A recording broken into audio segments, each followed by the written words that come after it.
ಚಕ್ರವರ್ತಿ ಸೂಲಿಬೆಲೆ ಉಪನ್ಯಾಸಕ್ಕೆ ಎನ್ಎಸ್ಯುಐ ಆಕ್ಷೇಪ ವಿಚಾರಕ್ಕೆ ಸಂಬಂಧಪಟ್ಟಂತೆ ಲಕ್ಷ್ಮೀ ಹೆಬ್ಬಾಳ್ಕರ್ ಪ್ರತಿಕ್ರಿಯೆಯನ್ನ ನೀಡಿದ್ದಾರೆ.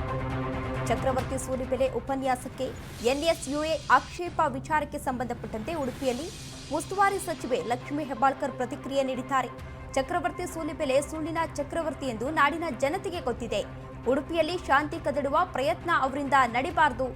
ಅವರು ಬಾಯಿ ತೆರೆದ್ರೆ ರಾಮಾಯಣ, ಭಗವದ್ಗೀತೆ, ಮಹಾಭಾರತ ಹೇಳ್ತಾರೆ. ಯಾವ ಪ್ರಮಾಣದಲ್ಲಿ ಸುಳ್ಳು ಹೇಳ್ತಾರೆ ಅನ್ನೋದು ಇಡೀ ಕರ್ನಾಟಕಕ್ಕೆ ಗೊತ್ತಿದೆ. ಕಪ್ಪನ್ನ ಬಿಳಿ ಮಾಡುವುದರಲ್ಲಿ ಅವರು ಎತ್ತಿದ ಕೈ. ವಾಕ್ ಸ್ವಾತಂತ್ರ್ಯ ಸೇರಿದಂತೆ ಎಲ್ಲಾ ತರನಾದ ಸ್ವಾತಂತ್ರ್ಯ ಕಾಂಗ್ರೆಸ್ ಪಕ್ಷಕ್ಕಿದೆ. ತಮ್ಮ ಸರ್ಕಾರ ಯಾರ ವಾಕ್ ಸ್ವಾತಂತ್ರ್ಯಕ್ಕೂ ಕೂಡ ಅಡ್ಡಿ ಬರಲ್ಲ. ಖಂಡಿತವಾಗಿ ಸೂಲಿಬೆಲೆ ತಮ್ಮ ಪ್ರವಾಸವನ್ನ ಮಾಡಬಹುದು. ದ್ವೇಷದ ಭಾಷಣ, ಸುಳ್ಳು ಬಿತ್ತುವ ಕೆಲಸ, ವಿಷಬೀಜ ಬಿತ್ತುವ ಕೆಲಸವನ್ನ ಮಾಡ್ತಾರೆ ಎಂದು ಉಡುಪಿಯಲ್ಲಿ ಸಚಿವೆ ಲಕ್ಷ್ಮೀ ಹೆಬ್ಬಾಳ್ಕರ್ ಅವರು ಇದೀಗ ಹೇಳಿಕೆಯನ್ನ ನೀಡಿದ್ದಾರೆ. ಚಕ್ರವರ್ತಿ ಸೂಲಿಬೆಲೆ ಉಪನ್ಯಾಸಕ್ಕೆ ಎನ್ಎಸ್ಯುಐ ಆಕ್ಷೇಪ ವಿಚಾರಕ್ಕೆ ಸಂಬಂಧಪಟ್ಟಂತೆ ಇದೀಗ ಉಡುಪಿಯಲ್ಲಿ ಉಸ್ತುವಾರಿ ಸಚಿವೆ ಲಕ್ಷ್ಮೀ ಹೆಬ್ಬಾಳ್ಕರ್ ಅವರು ಪ್ರತಿಕ್ರಿಯೆಯನ್ನ ನೀಡಿದ್ದಾರೆ. ಚಕ್ರವರ್ತಿ ಸೂಲಿಬೆಲೆ ಸುಳ್ಳಿನ ಚಕ್ರವರ್ತಿ ಎಂದು ಇಡೀ ನಾಡಿಗೆ ಗೊತ್ತಿದೆ, ಇಡೀ ಕರ್ನಾಟಕಕ್ಕೆ ಗೊತ್ತಿದೆ. ಉಡುಪಿಯಲ್ಲಿ ಶಾಂತಿ ಕದಡುವ ಪ್ರಯತ್ನವನ್ನ ಮಾಡ್ತಾ ಇದ್ದಾರೆ. ಆ ರೀತಿ ಅವರು ಮಾಡಬಾರ್ದು. ಅವರು ಬಾಯಿ ತೆರೆದ್ರೆ ರಾಮಾಯಣ, ಭಗವದ್ಗೀತೆ, ಮಹಾಭಾರತವನ್ನ ಹೇಳ್ತಾರೆ.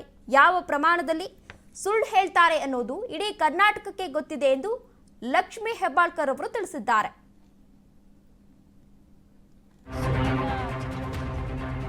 ಅವರು ಬಾಯಿ ತೆಗೆದ್ರೆ ಅವರು ರಾಮಾಯಣ ಅಂತ ಹೇಳ್ತಾರೆ, ಭಗವದ್ಗೀತೆ ಅಂತ ಹೇಳ್ತಾರೆ, ಮಹಾಭಾರತ ಅಂತ ಹೇಳ್ತಾರೆ. ಆದರೆ ಅವ್ರು ಬಾಯಿ ತೆಗೆದ್ರೆ ಅವ್ರು ಸುಳ್ಳನ್ನೇ ಯಾವ ಪ್ರಮಾಣದಲ್ಲಿ ಮಾತನಾಡ್ತಾರಂತ ಇಡೀ ಕರ್ನಾಟಕ ರಾಜ್ಯದ ಜನರಿಗೆ ಗುರ್ತು. ಅವರು ಹೇಳ್ತಾರಲ್ಲ, ಕಪ್ಪಗಿರೋದನ್ನ ಬೆಳೆದು ಮಾಡೋದ್ರಲ್ಲಿ, ಬೆಳಗ್ಗೆ ಇರೋದನ್ನ ಕಪ್ಪಗೆ ಮಾಡೋದ್ರಲ್ಲಿ ಬಹಳಷ್ಟು ನಿಸ್ಸೀಮರು. ವಾಕ್ ಸ್ವಾತಂತ್ರ್ಯನೂ ಇದೆ, ಎಲ್ಲ ಸ್ವಾತಂತ್ರ್ಯ, ಎಲ್ಲ ಥರನಾದಂಥ ಸ್ವಾತಂತ್ರ್ಯ ಕಾಂಗ್ರೆಸ್ ಪಕ್ಷ ಕರ್ನಾಟಕ ರಾಜ್ಯದಲ್ಲಿ ಅಲ್ಲ, ಇಡೀ ದೇಶದ ಇತಿಹಾಸದಲ್ಲಿ ಸಂವಿಧಾನಕ ಬದ್ಧತೆಯನ್ನು, ಸಂವಿಧಾನವನ್ನು ಎತ್ತಿ ಹಿಡಿಯುವಂಥ ಕೆಲಸ ಯಾರಾದರೂ ಮಾಡಿದ್ರೆ ಅದು ಕಾಂಗ್ರೆಸ್ ಪಕ್ಷದವರು. ನಾವು ಚಕ್ರವರ್ತಿ ಸೂಲಿಬೆಲೆ ಅವರಿಂದ ಏನು ಪಾಠ ಕೇಳಬೇಕಾಗಿಲ್ಲ. ಹೌದು, ಅವರು 3 ದಿನದ ಪ್ರವಾಸ ನಮ್ಮ ಜಿಲ್ಲೆ ಉಡುಪಿ ಜಿಲ್ಲೆಯಲ್ಲಿ ಇದೆ ಅಂತ ನನಗೆ ನಿನ್ನೆ ನಮ್ಮ SP ಅವ್ರ ಗಮನಕ್ಕೆ ತಂದಿದ್ದಾರೆ. ಅವರು ಖಂಡಿತವಾಗ್ಲೂ ಅವರು ತಮ್ಮ ಪ್ರವಾಸವನ್ನು ಮಾಡಲಿ. ಆದರೆ ಕೋಮು ಸೌಹಾರ್ದತೆ, ದ್ವೇಷದ ಭಾಷಣ, ಸುಳ್ಳು ಬಿತ್ತೋದನ್ನು, ವಿಷ ಬೀಜವನ್ನು ಬಿತ್ತೋದನ್ನು ಅವ್ರು ಮಾಡಬಾರ್ದು. ಯಾಕಂತಂದರೆ ಉಡುಪಿ ಜಿಲ್ಲೆಯ ಜನ ಶಾಂತಿ ಪ್ರಿಯರು ಅಂತ ಹೇಳಿದ್ದಾರೆ.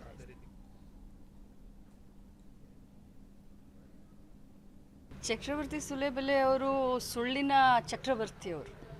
ಅವರು ಬಾಯಿ ತೆಗೆದ್ರೆ ಅವರು ರಾಮಾಯಣ ಅಂತ ಹೇಳ್ತಾರೆ, ಭಗವದ್ಗೀತೆ ಅಂತ ಹೇಳ್ತಾರೆ, ಮಹಾಭಾರತ ಅಂತ ಹೇಳ್ತಾರೆ. ಆದರೆ ಅವ್ರು ಬಾಯಿ ತೆಗೆದ್ರೆ ಅವ್ರು ಸುಳ್ಳನ್ನೇ ಯಾವ ಪ್ರಮಾಣದಲ್ಲಿ ಮಾತನಾಡ್ತಾರಂತ ಇಡೀ ಕರ್ನಾಟಕ ರಾಜ್ಯದ ಜನರಿಗೆ ಗುರ್ತು.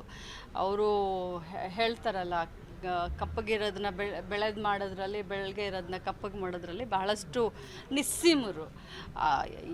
ವಾಕ್ ಸ್ವಾತಂತ್ರ್ಯನೂ ಇದೆ, ಎಲ್ಲ ಸ್ವಾತಂತ್ರ್ಯ, ಎಲ್ಲ ಥರನಾದಂಥ ಸ್ವಾತಂತ್ರ್ಯ ಕಾಂಗ್ರೆಸ್ ಪಕ್ಷ ಕರ್ನಾಟಕ ರಾಜ್ಯದಲ್ಲಿ ಅಲ್ಲ, ಇಡೀ ದೇಶದ ಇತಿಹಾಸದಲ್ಲಿ ಸಂವಿಧಾನಕ ಬದ್ಧತೆಯನ್ನು, ಸಂವಿಧಾನವನ್ನು ಎತ್ತಿ ಹಿಡಿಯುವಂಥ ಕೆಲಸ ಯಾರಾದರೂ ಮಾಡಿದ್ರೆ ಅದು ಕಾಂಗ್ರೆಸ್ ಪಕ್ಷದವರು. ನಾವು ಚಕ್ರವರ್ತಿ ಸೂಲಿಬೆಲೆ ಅವರಿಂದ ಏನು ಪಾಠ ಕೇಳಬೇಕಾಗಿಲ್ಲ. ಹೌದು, ಅವರು 3 ದಿನದ ಪ್ರವಾಸ ನಮ್ಮ ಜಿಲ್ಲೆ ಉಡುಪಿ ಜಿಲ್ಲೆಯಲ್ಲಿ ಇದೆ ಅಂತ ನನಗೆ ನಿನ್ನೆ ನಮ್ಮ SP ಅವ್ರ ಗಮನಕ್ಕೆ ತಂದಿದ್ದಾರೆ. ಅವರು ಖಂಡಿತವಾಗ್ಲೂ ಅವರು ತಮ್ಮ ಪ್ರವಾಸವನ್ನು ಮಾಡಲಿ. ಆದರೆ ಕೋಮು ಸೌಹಾರ್ದತೆ, ದ್ವೇಷದ ಭಾಷಣ, ಸುಳ್ಳು ಬಿತ್ತೋದನ್ನು, ವಿಷ ಬೀಜವನ್ನು ಬಿತ್ತೋದನ್ನು ಅವ್ರು ಮಾಡಬಾರ್ದು. ಯಾಕಂತಂದರೆ ಉಡುಪಿ ಜಿಲ್ಲೆಯ ಜನ ಶಾಂತಿ ಪ್ರಿಯರು ಅಂತ ಹೇಳಿದ್ದಾರೆ.